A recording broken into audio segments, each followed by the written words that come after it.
meu nome é Nice e sejam bem-vindos a mais um áudio aqui para o nosso canal.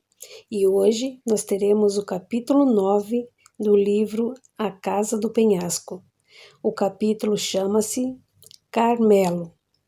Mas, como sempre, já peço para você deixar seu like, curtir, compartilhe esses áudios para que eu possa levar esse conhecimento a mais pessoas.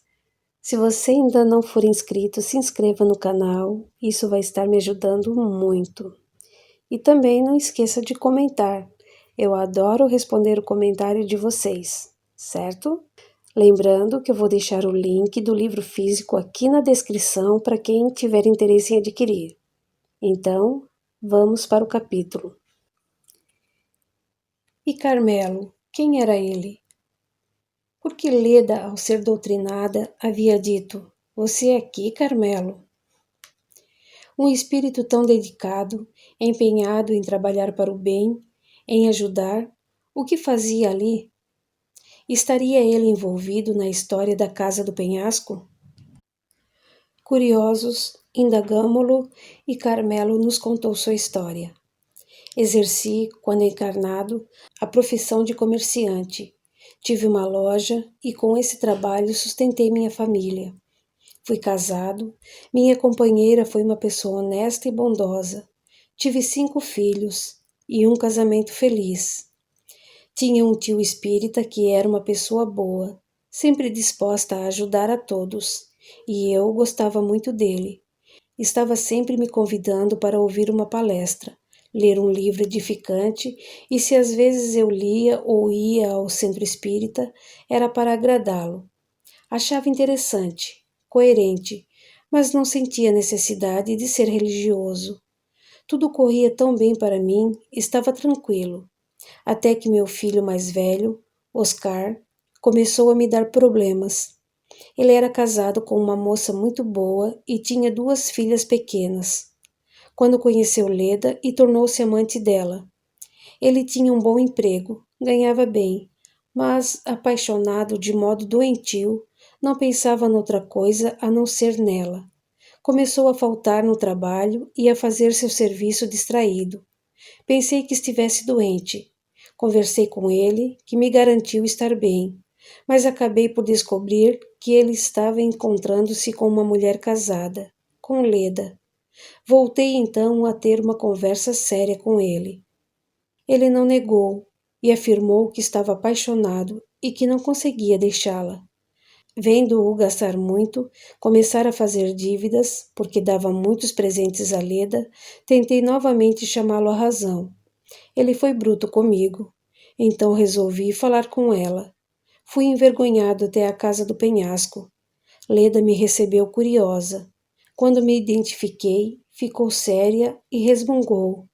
O papai veio verificar o que o filhinho está fazendo. Não acha que Oscar é adulto? Ou o senhor veio ver se o que ele está fazendo vale a pena? Gostou? Só que eu não sou para você. É velho demais para o meu gosto. Creio que fiquei vermelho. Minha vontade era dizer alguns desaforos a ela. Por segundos comparei Leda com minha nora, a esposa de Oscar. Leda era vistosa, arrogante, cínica, bonita, mas muito enfeitada, enquanto minha nora era simples, sorriso cativante, era honesta e também bonita. Não conseguia entender meu filho por querer Leda e não a esposa. Esforcei-me para me controlar. Queria livrar meu filho dela e tentei ser gentil. Não, mocinha, não estou interessado em você, embora reconheça que é muito linda. Sou pai.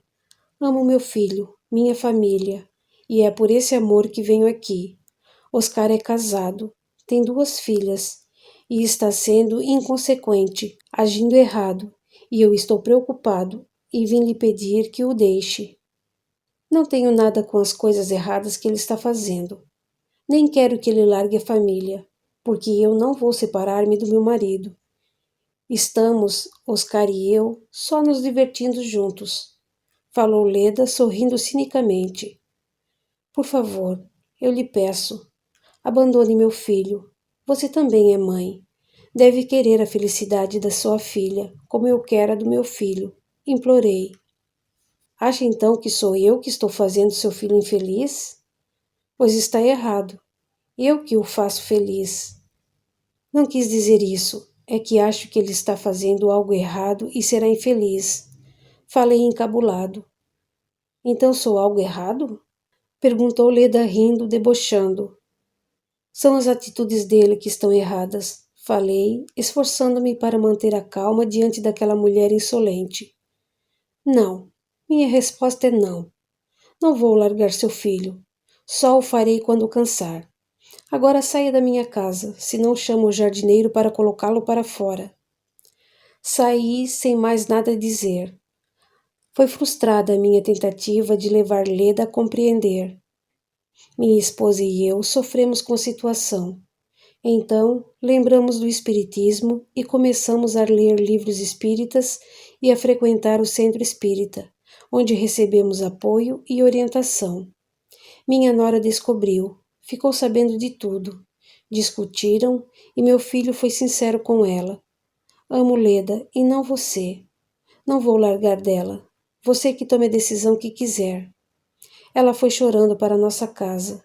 Ele foi atrás. Ao me ver, gritou comigo. Então o senhor contou tudo a ela? Velho fofoqueiro.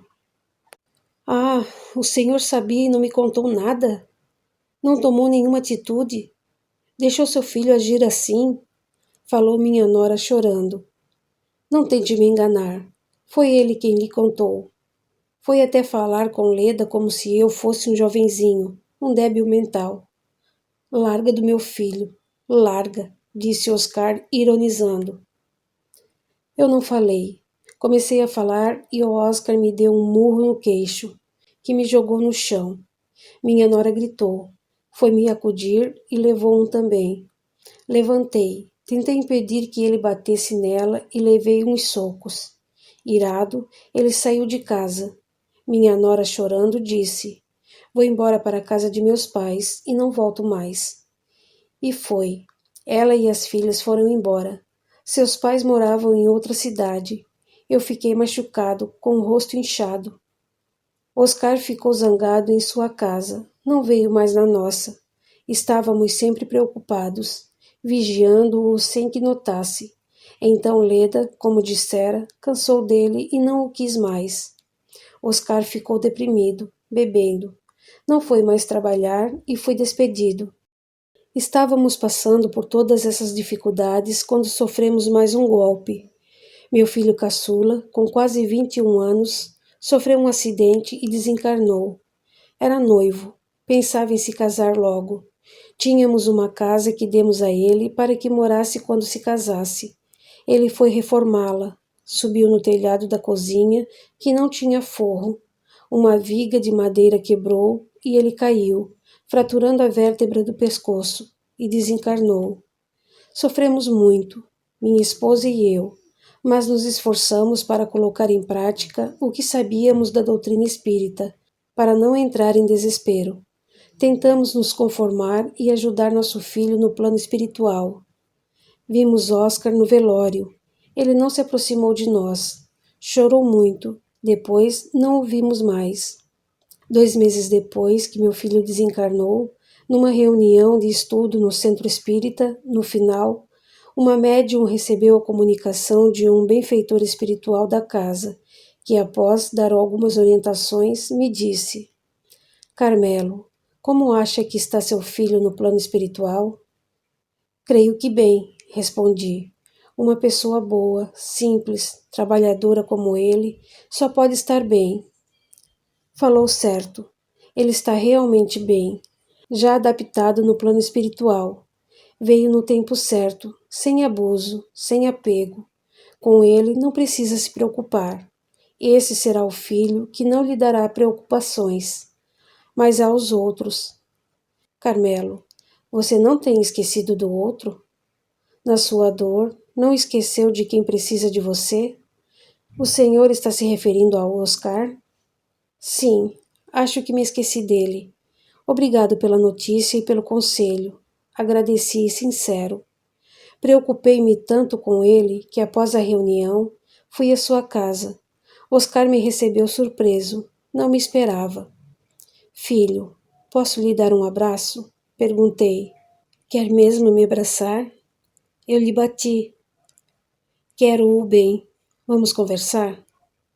Pai, sofro muito. Não quero viver mais. Deus foi injusto. Deveria ter me levado em vez do meu irmão. Não presto para nada, disse Oscar tristemente. Não fale assim. Deus sabe o que faz. Falei confortando-o. Animei-o. Conversamos por meia hora, mas estava tarde. Temi que minha esposa se preocupasse e me despedi. Andei 2 quarteirões.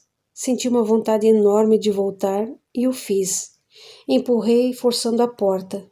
Entrei na casa afobado. Meu coração estava disparado e encontrei Oscar colocando uma corda na estrutura do teto da lavanderia. Entendi que meu filho queria se suicidar. Segurei-o. Deixe-me, pai. Quero morrer. Apertei-o com mais força e, com medo de não conseguir detê-lo, gritei por socorro. Pessoas que passavam na rua e vizinhos correram em meu auxílio e me ajudaram a segurá-lo.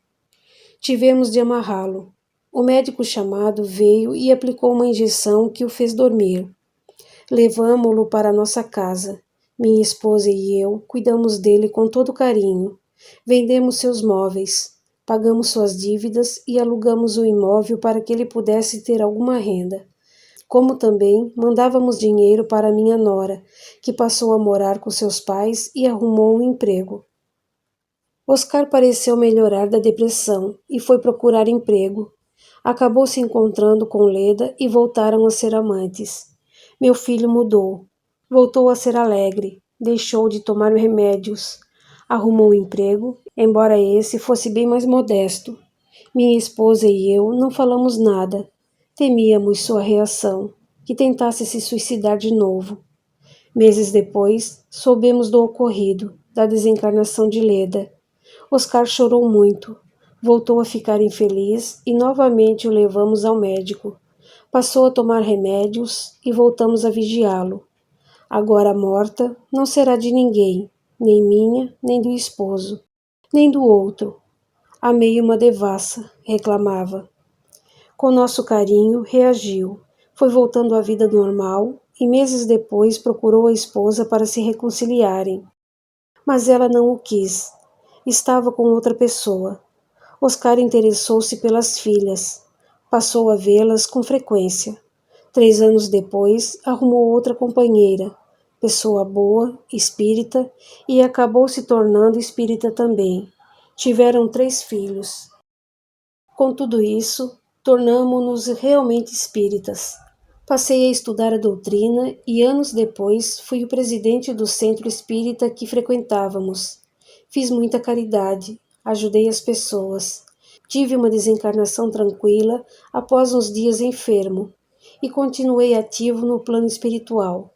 Após estudar, fui trabalhar em outro centro espírita, onde Virgílio e Silze trabalhavam, e depois vim ser protetor de Angélica. Vou muito visitar meus familiares. Minha esposa, que também está desencarnada, trabalha no hospital no plano espiritual. Não quis trabalhar no centro espírita que frequentei quando encarnado. Queria aprender com pessoas diferentes e também porque meus filhos frequentavam lá, e eu não quis ficar direto com eles, temendo fazer a lição que lhes cabe, porque não me acho preparado para orientá-los, sem ser paternalista, e isso poderia até prejudicá-los, pois quando fazemos a lição do outro, o privamos de aprender, e o aprendizado é um grande tesouro, patrimônio do espírito que nos acompanha por onde formos chamados a viver. Se tenho ligação com Angélica? Tenho. Foi uma outra encarnação, Marcílio, o esposo dela. Naquela época, quando a conheci, já estava passando da idade de me casar. Meus pais, preocupados, trataram de me arrumar uma noiva. No começo me revoltei, mas quando vi Angélica, mudei de opinião e passei a cortejá-la. Nada demonstrava que ela não queria. Namoramos, noivamos e casamos.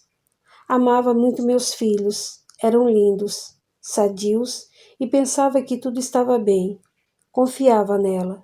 E foi terrível o que ocorreu. Estava trabalhando quando me avisaram para que voltasse imediatamente porque meus filhos estavam desaparecidos.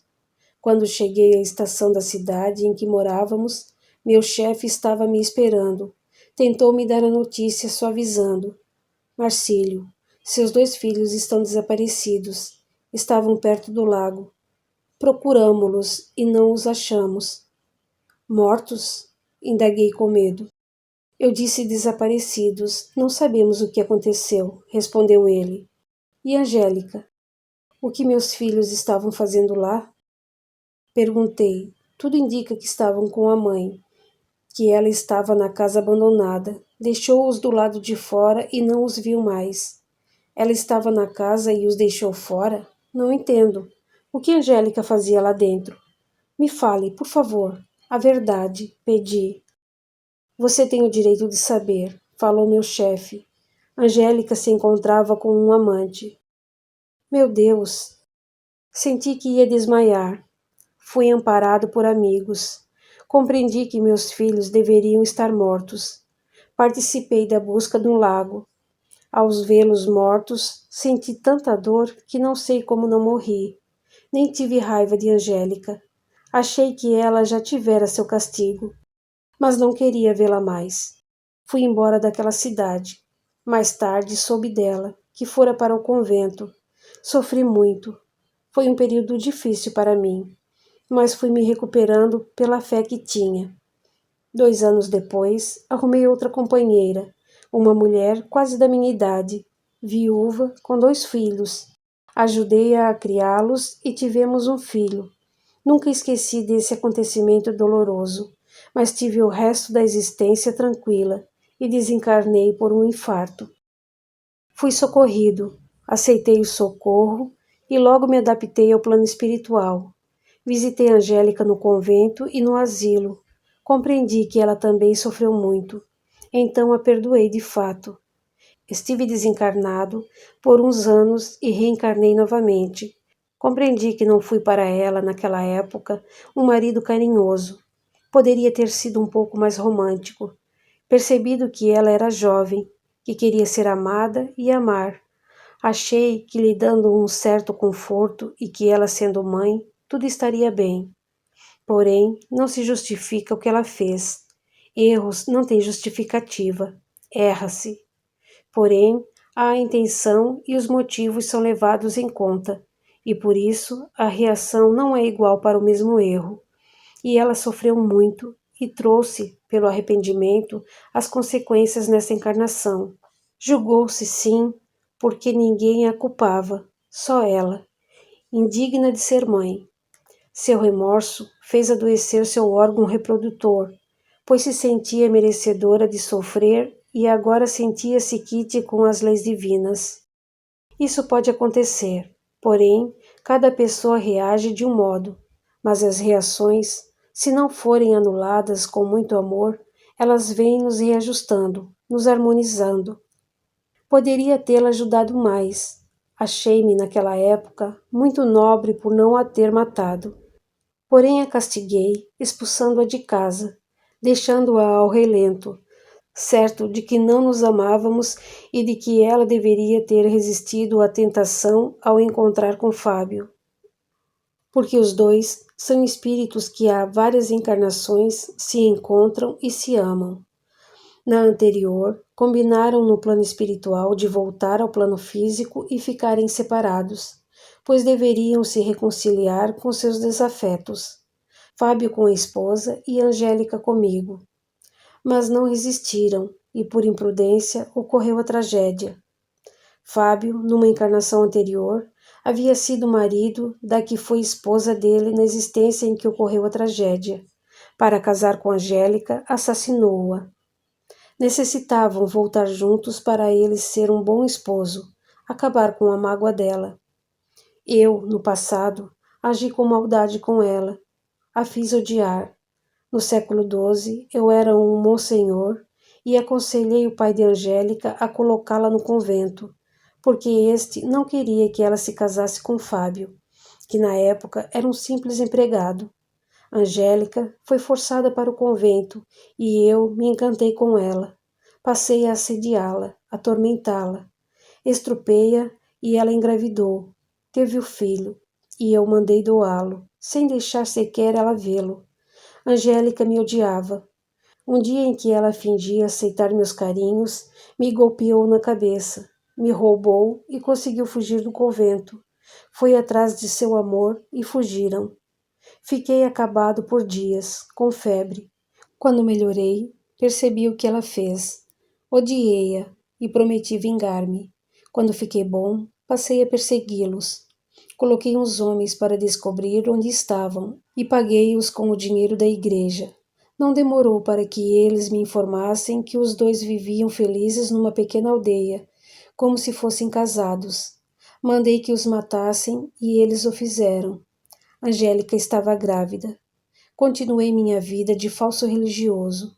Fiquei doente e desencarnei. Por esse abuso e por outros erros sofri muito. Angélica e Fábio me perseguiram por anos. Depois foram socorridos e não os vi mais. Soube, porém, que ficaram uns anos numa colônia espiritual e, após, reencarnaram. A vida nos separou, mas a reconciliação se fazia necessária. Reencontramo-nos, Angélica e eu, antes de eu reencarnar como Marcílio, e prometemos ficar juntos, acabar com o rancor. Prometi ajudá-la, ser companheiro e amigo. Essa encarnação para mim foi importante. Venci a tendência de me julgar ofendido e querer matar ou mandar, mas quis mal a ela. Não a prejudiquei, embora também não a tenha ajudado, e por não ter ajudado é que sinto a necessidade de fazê-lo agora. Foi por isso que pedi aos orientadores do plano espiritual e tive permissão de auxiliar Angélica e Fábio, tentando orientá-los para que procedam bem e que possam juntos progredir sem egoísmo, que aprendam a amar de modo verdadeiro e certamente para ensiná-los. Eu terei de aprender e isso será muito bom para mim. Aí está, amigo, minha história de erros e acertos, de alguém que quer se melhorar, sentir o Criador em si e em todos. E Carmelo tem razão. Amar de um modo puro, sem egoísmo, com desapego é difícil, mas quando queremos, podemos aprender. Deveria ser objetivo de todos nós aproveitar as oportunidades para aprender a amar. E Carmelo não como devedor, mas como aprendiz. Ali estava num trabalho edificante com ex-desafetos, aprendendo a amar.